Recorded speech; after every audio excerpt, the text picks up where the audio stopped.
একজন গৃহবধূ পারে কেবল একটা সংসারকে ভেঙে চুরমার করে দিতে, আর এমনকি নিজে হাতে একটা সংসারকে নতুন করে সাজাতে।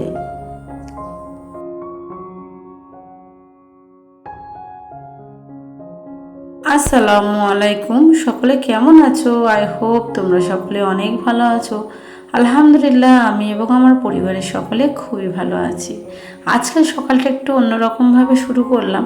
সকালবেলা নিজেদের টিফিনের জিনিসপত্রগুলো নিয়ে চলে এলাম। যেমন রোজ সকালবেলা আমি তো কফি খাই, তো কফি, তারপরে এদিকে তোমার দুধ, আর এদিকে যে কি রান্না করব তাও নিয়ে চলে এসেছি। তো চলো আজকে কি রান্না করি সেটাও তোমাদেরকে শেয়ার করব। আর বাবু না এই বিস্কুটগুলো খেতে খুবই ভালোবাসে, ছোটো বাবু। ভেবেছিলাম বড় একটা প্যাকেট নেব, যেহেতু মাসের শেষ, হাতে এখনও পেমেন্ট আসেনি। তো যাই হোক, সেই জন্য করে অল্প কিছু মার্কেটিং করে রেখে নিলাম, মানে কিছু মার্কেটিং করে নিলাম, আর বাকিটা 1 তারিখের পরেই করে নেব। তো যাই হোক, এইভাবে আমি সংসার চালাই। তো তোমরা কেমনভাবে চালাও সেটা কিন্তু অবশ্যই কমেন্ট করে জানাবে। গরিবের সংসারে যেইভাবে আয় হবে সেইভাবে তো ব্যয় করতেই হবে। তো আমি চেষ্টা করি সবসময় কমটা ব্যয় করতে, মানে অল্পর উপর থেকে ব্যয় করতে। আজকে দেখো, তোমাদেরকে তো প্রথমে দেখিয়ে দিলাম, কুমড়ো দেখিয়ে দিয়েছি। আজকের যেমন এই চিংড়িটা আনতে গিয়েছিলাম, আমি চিংড়িটা এনে দেখলাম যে একটু ইচ্ছা হচ্ছিল চিংড়ি কুমড়ো পুঁই শাক দিয়ে রান্না করে খাবো। প্রথমে কিন্তু আমার চিংড়িটা কেনা হয়ে গেছিলো মার্কেট থেকে, মানে বাজার থেকে, আর কুমড়োটাও কেনা হয়ে গেছিলো। তারপরে গিয়ে দেখলাম পুঁই শাকটা আমি পাচ্ছিলাম না। যখন দেখলাম পুঁই শাকটা পাচ্ছি না, তখন তো যেহেতু আমার পিছনে বাগান আছে, সেখান থেকে দেখলাম 3-4টে পুঁই শাক গাছ বেরিয়েছিল। সেখান থেকে 2-3টে ডাল কেটে আমি কিন্তু পুঁই শাক দিয়ে, আলু দিয়ে, কুমড়ো দিয়ে রান্না করেছি। আজকের সকালটা বড্ড তাড়াতাড়ির মধ্যে যেন, মানে খুব তাড়া আছে আমার। কারণ কি সেটা তোমরা কিন্তু এই ভিডিও দেখলেই বুঝতে পারবে। আর এদিকে দেখো আমার চিংড়িটা কাটা হয়ে গেছে। চিংড়িটা না বটি দিয়ে কাটতে গেলে চিংড়ির যে মাথায় যে ঘিগুলো থাকে ওগুলো সব বেরিয়ে আসে। তাই ভাবলাম একটু কাঁচি দিয়ে কেটে নিলে বঞ্চে চিংড়ির মাথার যে ঘিগুলো থাকে ওগুলো আর অযথা নষ্ট হবে না। এগুলো এখন রেখে দিলাম, ওর মধ্যে সবই নোংরা ফেলে দেবো। অত কাজ করেছি, তার মাঝখানে একটু কফিটা চলো করে খেয়ে নিই। সিরিনের স্যার চলে এসছে জানো, সিরিনের পড়া আছে সকালবেলা এত হুটপাটের মধ্যে স্যার আসবে সিরিনকে পড়াতে। তা ভাবলাম স্যারকে একটু টিফিন দিয়ে দিই, আর সঙ্গে নিজেও একটু খেয়ে নিই। আর রান্না তো হয়েই গেছে, দেখতে পাচ্ছ গ্যাসে তরকারির কড়াটা বসানো আছে। তো এদিকে রান্নাও কমপ্লিট হয়ে গেছে, খুব তাড়ার মধ্যে আছি। আজকের ভাবছি যে কফিটা খেয়ে সঙ্গে সঙ্গে বেরিয়ে যাব, এসে দুপুরবেলা 2টো বাড়িতে ভাত খাবো। তো স্যার আর আমার জন্য কফি করছি। সত্যি কথা বলতে একার জন্য কফি করতে একদমই ইচ্ছা হয় না। আর সিরিন যেহেতু অনেক ছোট, ওকে সবসময় কিন্তু কফি দিই না, কারণ কফিটা কিন্তু যেমন ভালো তেমন কিন্তু অনেক খারাপ একটা ব্যাপার। কফিটা একদিকেই ভালো, একদিকে খারাপ। তো দেখো কফিটা কিন্তু এদিকে ঢেলে নিয়েছি। তো তোমরা যারা যারা খেতে চাও তারা আমাদের বাড়িতে চলে এসো। ওইদিকে খাওয়া দাওয়া শেষ করে চলে এসেছি ভাইয়ের ঘরটাতে, বাপের বাড়িতে। বাপের বাড়িতে বড় ভাইয়ের ঘরটা যা না তাই অবস্থা। অনেক দিন ধরে আমাকে বলছে, সত্যি আমার রুমটা একটু ঠিক করে দে না রে। কিন্তু সত্যি কথা বলতে সময়ের অভাবের জন্য একদমই করে দিতে পারছিলাম না। এই ঘরটাকে সাজিয়ে দেবো, তোমরা দেখবে। তোমাদের কাছে রিকোয়েস্ট করছি ভিডিওটাকে স্কিপ না করে পুরো ভিডিওটা দেখো। ঘরটা জানা তাই অবস্থা, চারিদিকে ফেটে গেছে, চারিদিকে উঁকি মারছে, বাইরে আলো ঘরের মধ্যে প্রবেশ করছে। তো ওইদিকে কাজকাম সেরে এইদিকে চলে এসেছি। ভাইকে বললাম, ভাই তুই আঠা মেরে দে, আর আমি একটু এইদিকে তাহলে পেপারগুলো দেয়ালে মারি। তোমরা আগেও আমার দরমার ঘরে কিন্তু এই ভিডিওগুলো দেখেছিলে যে আমার ঘরে পেপার মেরেছিলাম আমি। তো আজকে ভাইয়ের ঘরে আমি ভাইয়ের দরমার ঘরে পেপার মারতে চলে এসেছি। যেদিনকে ভিডিওটা শ্যুট করি সেদিনকে কিন্তু আমার একটা বড় বিপদ হয়ে গেছে। এটাই যে আমার এক ননদ দোলখালি থেকে এসেছিল, তার বাড়িতে অনুষ্ঠান ছিল। তো সে একটু তার দেওরের জন্য মার্কেটিং করবে, আর এদিকে আমি বসে পড়েছিলাম ভাইয়ের ঘরটাকে গুছাতে। ভাইয়ের ঘর, মায়ের ঘর সব কিছু গুছিয়ে দিয়েছি। কি বলো তো, মায়ের তো বয়স হচ্ছে, আর মা একা পারে না। আর ভাবি করে ঠিক কথা, কিন্তু ভাবিরও ছোট বাচ্চা আছে, সেই জন্য করে তাকে প্রেশার না দিয়ে যতটা পারি নিজের, যেহেতু তারা আমার নিজেরই মানুষ, আমার তো পর কেউ নয়। আর এই ঘরগুলো তো আমার ছোটোবেলার স্মৃতি, এইসব জায়গায় কোণে কোণে সব জায়গায় ভেসে আছে। তো আমি তো আমার নিজের ঘরগুলো পরিষ্কার করতে হবে। ভাইয়ের তো বিয়ে হয়নি, বড় ভাইয়ের, তো সেই জন্য করে ওর বউ থাকলে হয়তো ওর ঘরটা সুন্দরভাবে গুছিয়ে দিত। তো আমি ভাবলাম যে আমি বোন যেহেতু আছি, মেজো বুবুও কিছুটা হেল্প করে দিয়েছে। তোমরা তো সকলেই এখানে জানো জানো যে আমার বড় বুবু এখানে থাকে না, ও থাকলেও অবশ্যই হেল্প করতো। দুই বোনে মিলে, যেহেতু মেজো বুবু একটুক্ষণের জন্য এসে অনেক হেল্প করে গেছে, সেটার মাঝখানে আমি আর ওকে শ্যুট করতে পারিনি। ও অনেকটা হেল্প করে গেছে, যেহেতু ওর কোলে ছোটো বাচ্চা, তা আমি আবার বললাম তুই চলে যা, তুই অনেক কাজ করে দিয়েছিস, আবার পরে এসে আর বাকি কাজটা করে দিবি।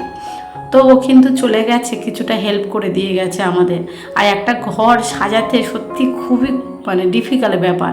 এই যে আটাগুলো মারছি, ভাই একবার করে আঠা মেরে দিচ্ছে আর আমার হাতে দিচ্ছে, একবার যাওয়া আসা করতে করতে কোমরের অবস্থা জানা তাই অবস্থা। একই কালারের পেপার পাইনি যেন, একটা ঘরের মধ্যে 3-4 রকম ডিজাইন হয়ে গেছে, কি করব বলো। আর এখানে পেপারের দামটা অনেকটাই কম।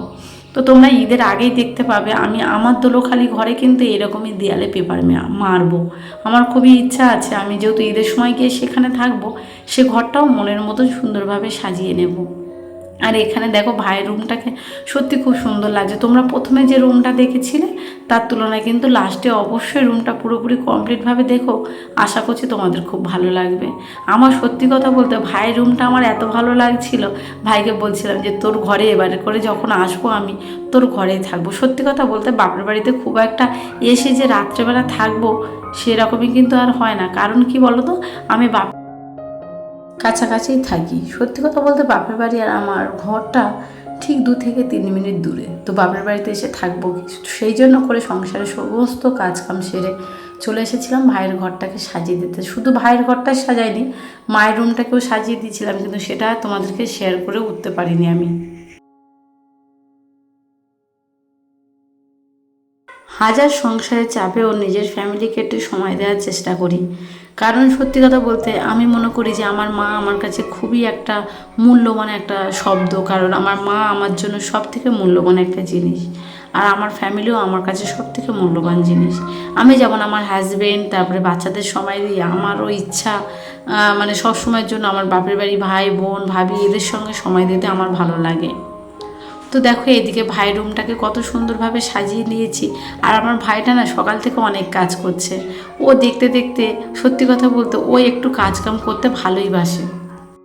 তাই আমি ওর কাছে বলছিলাম যে জানিস ভাই আমি না বাড়িতে যাব, বাড়িতেও অনেক কাজ আছে। ও সঙ্গে সঙ্গে বলে উঠলো যে ছোদ্দি তুই যখন যাবি আমাকে বলবি, একটা লোক মঞ্চে ধরলে যে টাকাটা খরচা হবে, আমি থাকলে মঞ্চে তোর সংসারে সে টাকাটা সেভ হবে। তো দেখতে দেখতে ভাইগুলো সত্যি অনেক বড় হয়ে গেছে। আর এদিকে দেখো কাপড়টা কেটে ভালোভাবে সুই সুতো দিয়ে ভালোভাবে দড়ি লাগিয়ে নিচ্ছি ভাইয়ের তক্তপোষে তলায় দেবো বলে। তো সত্যি কথা বলতে আমার আব্বা মা সবাই দেখে অবাক, ওর রুমটাকে এত সুন্দরভাবে সাজানো হয়েছে। আমি নিজে তো দেখে অবাক। সত্যি মানুষ বলে যে পরিশ্রম করলে মানুষ কি না কি করতে পারে। সত্যি পরিশ্রমের জন্য একটা সংসার, পরিশ্রম করলে একটা সংসার পুরো একদম জল জল করে। পরিশ্রমের এবং বুদ্ধির জন্য একটা রুম বলো কিংবা একটা সংসার বলো টিকিয়ে রাখা যায়। দেখো কত সুন্দরভাবে, দেখো এটার জন্য বিশেষ করে তক্তপোষের তলায় এই কাপড়টা না দিলে তক্তপোষের তলাটা যেন কেমন একটা খাঁকা করে। এটা তক্তপোষে এখানে একটা কাপড় দিয়ে দিলে কত সুন্দর একটা রুমের সৌন্দর্য এলো, প্লাস দেখতেও সুন্দর লাগলো। আর এদিকে দেখো ভাইয়ের ঘরের পেপার মারা কমপ্লিট হয়ে গেছে, তক্তপোষ তারপরে এগুলো কি অবস্থা দেখো মারার পরে কেমন হয়েছে বলো। উপরে যে সাদা এগুলো দিয়েছি ওগুলো দোলখালি ঘরে মারবে বলে তোমাদের দাদাভাই এনে রেখে দিয়েছিল, কিন্তু সত্যি কথা বলতে দেখলাম ভাইয়েরও ঘরে লাগবে। আমি ভাবলাম যে আমি পরে লাগাবো, আগে বলছে ভাইয়ের ঘরটা একটু সুন্দর লাগাবো। ওদের থেকে তো আমি অনেকটাই ভালো আছি, ওরা একটু ভালো থাকুক। তো যে কোনো জিনিসের জন্য আমি তোমাদেরকে বলতে পারি পরিশ্রম করলে কিন্তু যে কোনো জিনিস সুন্দর দেখতে বাধ্য হবে। পরিশ্রমের উপরে সব কিছু নির্ভর করছে। তো দেখো ভাইয়ের ঘরটা একটু পিরেক মারতে বাকি ছিল, আর আমি যখন পিরেক মারছি তখন বড় ভাই তো দেখে হেসে অবাক হয়ে যাচ্ছে যে তুই পাচ্ছিস না, তুই কিছু তোর দ্বারা হবে না। সত্যি কথা বলতে কদিনের শরীরের অবস্থাটা অনেকটাই খারাপ ছিল, দাঁতের ব্যথা শুরু হয়েছে, বেশি কথাও বলতে পারছিলাম না, আর এদিকে পরিশ্রমটা একটু বেশি হয়ে গেছে। তো যাই হোক, ভাইয়ের ঘরটা শেষমেশ এইরকমই ফিনিশিং হয়েছে, কিন্তু এর সঙ্গে বিছানার চাদরটা একদমই মানাচ্ছে না। তাই চটপট করে তোমরা এই বিছানার চাদরটা অবশ্যই আমার ঘরে দেখেছিলে, তো পেপারগুলো তারপরে এটা মারা কেমন হয়েছে সেটা অবশ্যই বলো। আর বিছানার চাদরটাও চেঞ্জ করতে হবে, কারণ বিছানার চাদরটা ঘরের সঙ্গে একদমই ম্যাচ খাচ্ছে না, যেহেতু বিছানার চাদরটা মানে কালারটা চেঞ্জ হয়ে গেছে। তো আমি বাড়িতে গিয়েছিলাম, বাড়ি থেকে আমার চাদরটা আমি নিয়ে চলে এসেছিলাম ভাইয়ের ঘরে রাখবো বলে। তো এদিকে দেখো ভাইয়ের রুমটা কিন্তু বেশ ভালো সুন্দর লাগছে। আর যে কোনো জিনিস তোমাদেরকে প্রথম থেকেই বলে যাচ্ছি যে কোনো জিনিস একটু সুন্দরভাবে করলে দেখতে ভালো লাগে, কিংবা পরিশ্রম আর বুদ্ধিটা সবথেকে ইম্পর্টেন্ট জিনিস আমার মনে হয়। পরিশ্রম করার আগে বুদ্ধিটাই দরকার হয়। তো বুদ্ধিটা এবং পরিশ্রম মিলিয়ে দেখো ঘরটাকে কত সুন্দর দেখতে লাগছে। আরও স্পেশালি তোমরা অপেক্ষা করো যে ওর ঘরটা শেষমেশ কত সুন্দর দেখতে হয়। একটা দরমার ঘর ভাঙাচোরা কী অবস্থা ছিল, আর এই যে ভাঙাচোরার ঘরের মধ্যে রাজপাশ আছে একটা, মানে রাজার ঘরের থেকেও মনে হয় সুন্দর হয়েছে, এরকমই একটা ব্যাপার। দেখো আমার সত্যি কথা বলতে হয়তো তোমাদের খারাপ নেগেটিভ কমেন্ট আসবে এখানে, তো সেটা আমার কোনো ম্যাটার করে না, কারণ আমি মনে করি সত্যি এই ঘরটা কী ছিল আর কি সুন্দর হয়েছে। তোমরা অবশ্যই দেখতে পাচ্ছ যে দেখো যে কোনো জিনিস, সত্যি কথা আমি বারবার বলতে বাধ্য হচ্ছি যে এত সুন্দর হবে রুমটা, সত্যি বুঝতে পারিনি। দেখো বিছানার চাদরটা চেঞ্জ করে এবারে জায়গাটা কীরকমই সুন্দর লাগছে। আরও আমার ঘর থেকে কুলারটা নিয়ে এসেছিলো যে ছদ্দি তোর কুলারটা দুদিনের জন্য আমাকে ধার দে, আমি তোর কুলারে একটু শুয়ে একটু আরাম করবো। তো বলে নিয়ে যা, এখন তো আমার কুলার লাগছে না।